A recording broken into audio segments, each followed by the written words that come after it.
मंगळागौरीची कहाणी. आटपाट नगर होतं. तिथं एक वाणी होता.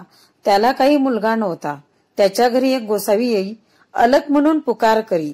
वाण्याची बायको भिक्षा आणि निपुत्रिकाच्या हातची भिक्षा घेत नाही असे म्हणून तो निघून जाई. ही गोष्ट तिनं आपल्या पतीला सांगितली. त्यानं तिला युक्ती सांगितली. दाराच्या आड लपून बस, अलक म्हणताच सुवर्णाची भिक्षा घाल. अशी भिक्षा झोळीत घातली. बोवांचा नेम मोडला. तो बाईवर रागवला. मुलं बाळ होणार नाही असा त्यानं शाप दिला. तिनं त्याचे पाय धरले. बोवांनी उपशाप दिला.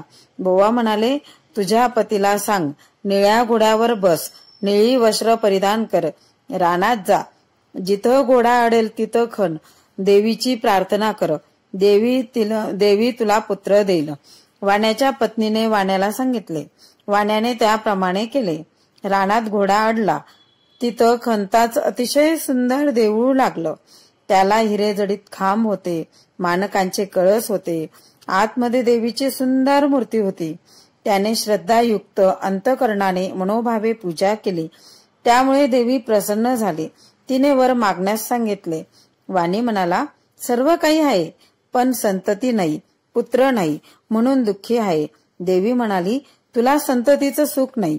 मी प्रसन्न झाले आहे, तर तुला वर देते. अल्पायुषी पुत्र घेतलास तर गुणी मिळेल, दीर्घायुषी घेतलास तर जन्मांध होईल, कन्या घेतलीस तर बालविधवा होईल.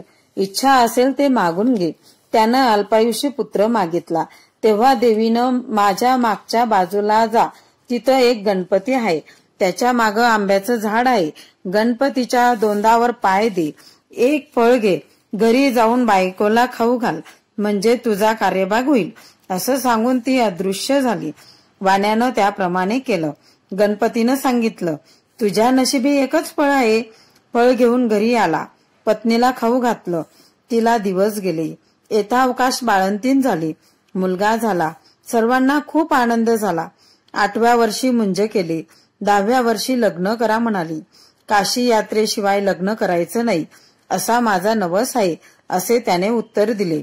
काही दिवसांनी त्या मुलाला मामा बरोबर यात्रेस पाठवलं.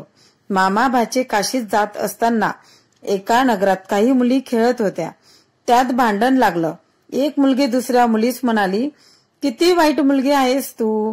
तेव्हा दुसरी मुलगी म्हणाली, माझी आई मंगळागौरीचे व्रत करते, त्यामुळे कोणी वाईट नाही आणि कोणीच वाईटही होणार नाही. मामांनी ते ऐकलं. विचार केला, हिच्याशी आपल्या भाच्याचा विवाह करून द्यावा, म्हणजे हा दीर्घायुषी होईल. त्या दिवशी त्यांनी तिथं मुक्काम केला. त्याच दिवशी त्या मुलीचं लग्न होतं.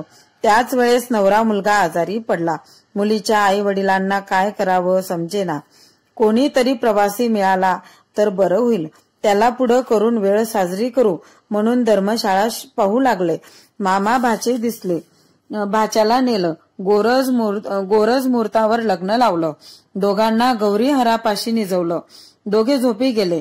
मुलीला देवीनं दृष्टांत दिला. मुली, तुझ्या पतीला दंश करायला सर्प येईल, त्याला पिण्याकरता दूध ठेव. एक कोरा कराजवळ ठेव. दूध पिऊन सर्प कऱ्यात शिरेल. अंगच्या चोळीनं तोंड बांधून टाक. सकाळी उठून आईला ते वाण दे. तिनं सर्व तयारी केली. दृष्टांताप्रमाणे घडून आलं. काही वेळाने तिचा पती उठला. भूक लागली होती. खायला लाडू दिले. फराळ झाल्यावर त्यानं तिला आपली अंगठी दिली. पहाटे उठून ताट घेऊन बिराडी गेला. मामा भाचे मार्गस्थ झाले. दुसऱ्या दिवशी हिनं सकाळी उठून स्नान केलं.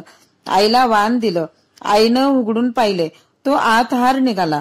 तो आईने कन्येच्या गळ्यात घातला. पुढं पहिला वर मंडपात आला. मुलीला खेळायला आणलं. ती म्हणाली, हा माझा पती नाही, मी त्याच्या बरोबर खेळत नाही. रात्रीची लाडवांची व अंगठीची खून काही पटेना. आई बाबांना पंचायत पडली. हिचा पती शोधायचा कसा. त्यांनी अन्नछत्र चालू केलं. जो ब्राह्मण येईल त्याचे पाय अंगठी घालून मुलीनं धुवावेत.